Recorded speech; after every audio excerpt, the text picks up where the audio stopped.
Hey friends, welcome back to my garden.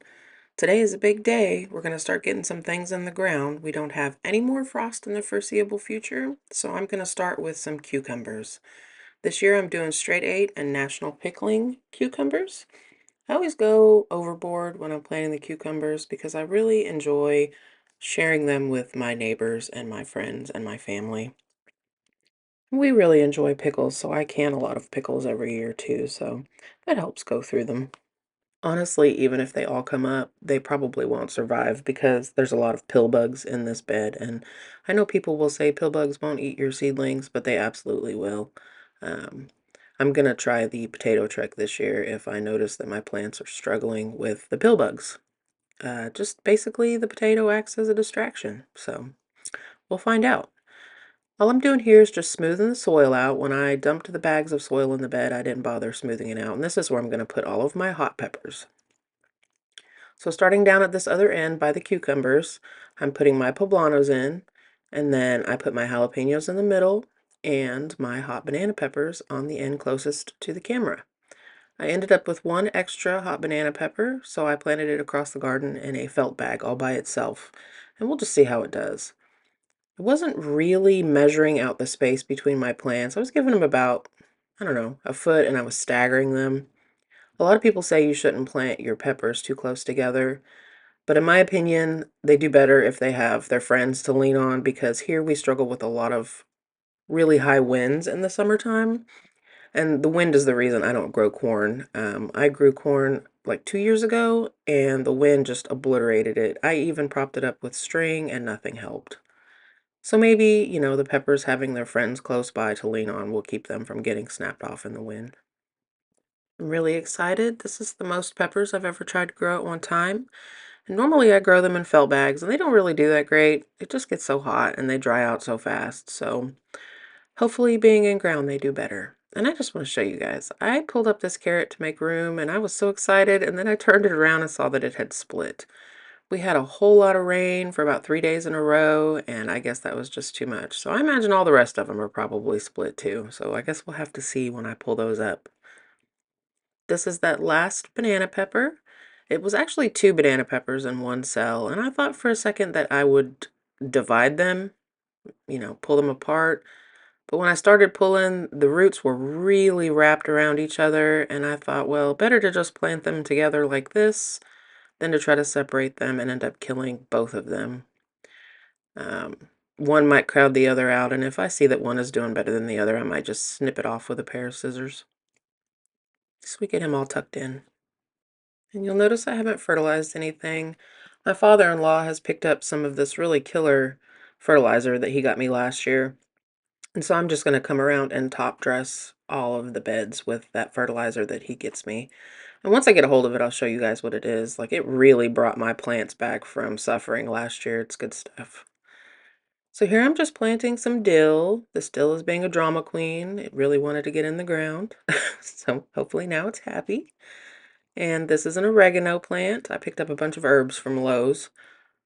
And on the end down here, I'm putting a rosemary. I also have an herb bed on my front porch that I use for if I just need to run out and grab something really quick. My goal with putting the herbs in the big garden this year is to harvest these in bulk for drying and the ones on the porch for fresh eating. And over here, I'm putting my mammoth basil in. You'll see that it was seeded on the 28th of February and then it was uppotted. Now it's ready to go in. Actually, if I'm being honest, it's probably been ready to go in. These roots had filled the pots. This is a large leaf basil. I'm putting all these guys down here on the end. Basil's one of my favorite herbs. That's why I'm growing so much of it this year. Basil and dill. Those are my two favorites. I'm hoping to be able to dry a lot. I think basil was pretty much the only herb that I ran out of before springtime. And on the end down here, it's just another mammoth basil. And I have one more of those, which I end up planting over by the carrots by itself. I really have no idea how big these get, but from what I understand, they get pretty huge, so I'm excited. And down here on the end, I'm going to put this Super Sweet 100. This was also two plants in one pot. Same problem. The roots were heavily entwined, and I didn't want to kill the plant trying to get it apart.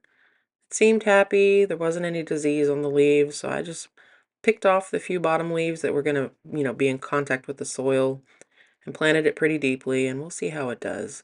I don't have my trellising up for my tomatoes yet, so just as a temporary measure, I'm going to put this small little just stick in the ground trellis to kind of protect this tomato from the wind until I can get my tomato trellis put on these T-posts.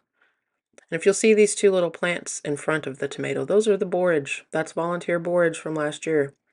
My borage was probably planted 20 feet away from here, so somehow the seeds managed to carry on the wind all the way across the garden. This is my tomatillo. This is the very first one that I started that came up. If you guys remember from my last vlogs, tomatillos were a bit of a struggle. I lost the war with the ground cherries. They never came up.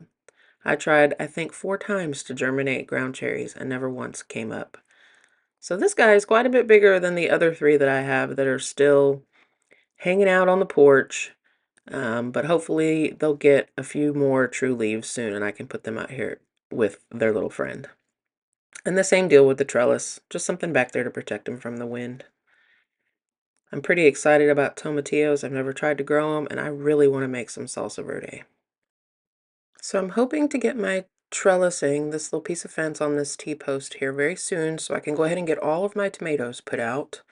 They are more than ready to go in the ground, and really they probably should have been put out at the same time as the peppers.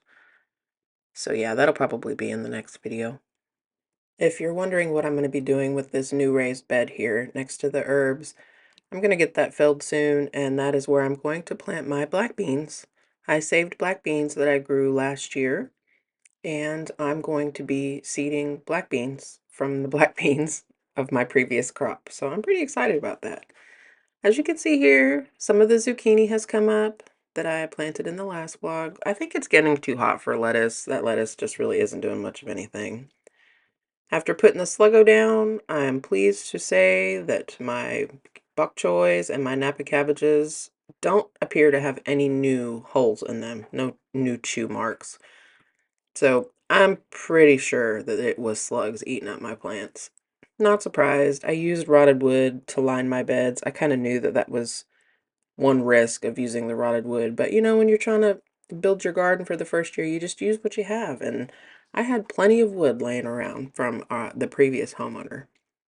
So in this bed, I am planting 2 types of green beans. I'm planning on canning green beans this year and freezing them. So I have 1 package of Provider bush beans left over from last year, and it's not a full package.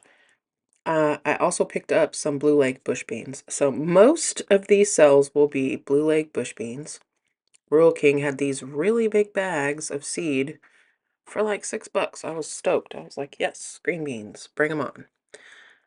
I'm planting them very densely here because that is the way I like it. I planted them densely last year and they did really well. The only thing I struggle bean-wise here, green bean-wise, is midsummer we have really bad grasshoppers.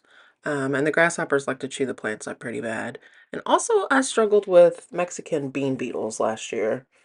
But I just took an afternoon and came out and just picked the little caterpillars off the plants as I found them, and flicked them out into the yard.